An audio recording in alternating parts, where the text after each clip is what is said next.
Good morning, this is Marshall Davis. We've all heard about the one that got away. It's a standing joke among fishermen. The one that got away is always the biggest fish we've ever seen. Like Walter the Trout in the 1981 movie On Golden Pond, which was filmed just a few miles down the street from where we live. Golden Pond is actually Squam Lake in New Hampshire. In the movie, they caught the big fish and they let it go. In the fish story in the Gospel of Thomas, the fisherman did not let it go and it did not get away. In the canonical Gospels, there are a number of fish stories, which only makes sense because Jesus spent all of his life, he grew up not too far from the Sea of Galilee, and then during his ministry he was in Capernaum, which was right near the Sea of Galilee, and several of his disciples were fishermen. So there's a lot of stories that take place around or on the Sea of Galilee. There is a story of the disciples' haul of fish that was so huge that the nets couldn't hold them, and the boat began to take on water because there were so many fish. Then there's that story of Jesus telling Peter to catch a fish and take a coin out of the fish's mouth to pay the temple tax. The eighth saying in the Gospel of Thomas is a big fish story. Jesus said, "The man is like a wise fisherman who cast his net into the sea and drew it up from the sea full of little fish. Among them the wise fisherman discovered a fine large fish. He threw all the little fish back into the sea and easily chose the large fish. He who has ears to hear, let him hear," or as one translation says, anyone here with two good ears had better listen. The main character in the story is called a wise fisherman, or in another translation, a thoughtful fisherman. He's meant to be an example to follow. He cast his net into the Sea of Galilee, and when he hauls it back in, it's full of fish. But unlike in the canonical Gospels, he does not keep all the fish. He sorts through the fish, and he picks the one large fish, keeps that one, and throws all the smaller fish back into the sea. The story has a couple of meanings. First of all, it extols the value of the one over the many. It has similarities to the parable of the pearl of great price, that the merchant sells all that he has to buy that one pearl, or the parable of the lost sheep, where the shepherd leaves the 99 and goes in search of the one. Actually, the version of the story in the Gospel of Thomas says that one sheep was the largest. So it really is a parallel to the large fish. It's talking about the exceeding value of the one thing. It reminds me of the story of Mary and Martha. Jesus came to visit Mary and Martha in their home, and Martha is busy playing the hostess. And she gets angry at her sister Mary, who is sitting at Jesus' feet listening to him teach instead of helping her.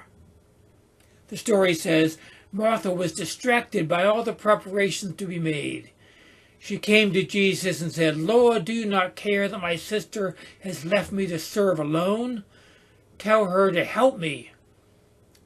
"Martha, Martha," the Lord replied, "you are worried and upset about many things, but only one thing is necessary. Mary has chosen the good portion, and it will not be taken away from her." That's the same story as the story of the big fish. There's only one thing necessary, and we are to set our attention upon this one. In these stories, the one represents the kingdom of God. Probably better translated the divine realm or a spiritual presence. It is ultimate reality. It is non-dual reality, enlightenment, salvation, liberation. This is the one thing necessary. Life is filled with many things. Our nets are full of many little fishes. There's so many things that demand our attention. We have to be careful not to get distracted by them. The modern maxim says, don't sweat the small stuff, and it's all small stuff. The Buddha calls this right effort. You focus on what is most important and not on all the other stuff. That is how the Buddha attained enlightenment. He spent years trying all different types of spiritual techniques and practices and going to different teachers. But that did not get him anywhere. They're all small fish. So he decided he was just going to sit down under a tree and he would not get up until he died or he was awake. That determination did it. We see the comparative value of the many and the one, and we choose the one. The decision of the wise fisherman to choose the one was easy, the story says. Just like it was easy for these Galilean fishermen, James and John and Andrew and Peter, to leave their nets and follow Jesus. Jesus was the big fish. They left everything to follow him, and it was an easy choice for them to make. According to the story of the big fish here, the decision of the wise fisherman to choose the one was not difficult. Various translations say he easily chose to keep the large one, or he chose the large fish without difficulty, or he chose the large fish effortlessly. This is the Taoist Wu Wei, which means effortless action or non-doing. Wei Wu Wei, action without action. I have been to mindfulness retreats where the leader made mindfulness into a chore. The participants are exhausted by the effort to always keep their attention on the present, and they are glad when the exercise is over so they can relax. Wu Wei is not like that. It is effortlessness that transcends the mind. Perhaps it ought to be called mindlessness rather than mindfulness. It is resting in the divine mind and not trying to control the human mind. There is an interesting possibility about the type of fish that Jesus may have been talking about in this parable. I was reading about all the different types of fish that were present in the Sea of Galilee during the lifetimes of Jesus and his disciples. The largest fish in that freshwater lake at the time was the African catfish, which could grow up to 4 feet in length and weigh over 100 pounds. Now that's a big fish. The reason why it grew so large was because it had no natural predators in that lake. And the Jews did not eat that type of fish. It had no scales, and therefore it was considered to be unclean according to the Torah and forbidden for Jews to eat. If this is the type of fish that Jesus had in mind when he tells the story, then it adds another dimension to the tale. Jesus would be saying that the large fish is the one that all the other fishermen would have thrown away as worthless. They would not eat it, and they couldn't sell it, so they discarded it. Yet this wise fisherman saw the value and kept that one and threw away all the other fish. The point is that people do not recognize the value of the one ultimate reality. It's right there in their nets in front of their faces, and they do not see the value of it. The most valuable thing in life is right in front of our face, as I said a couple episodes ago. This is what Jesus was talking about when he said the stone that the builders rejected has become the cornerstone. The big fish which the fisherman rejected is the best fish.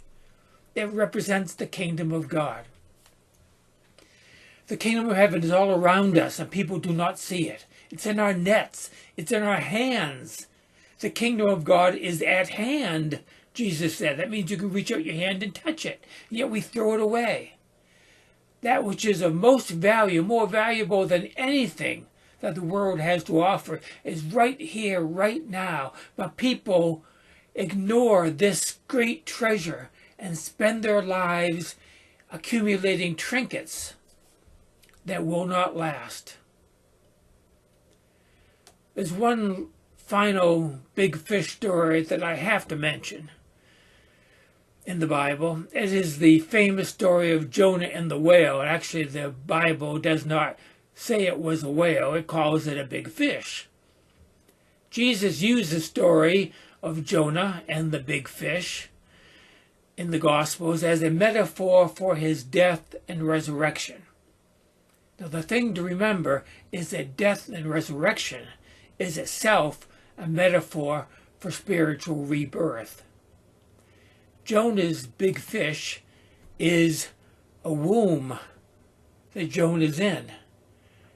And he is reborn from that womb, pushed out onto dry land. When we catch the big fish, or the big fish catches us, we are reborn. Spiritual awakening happens.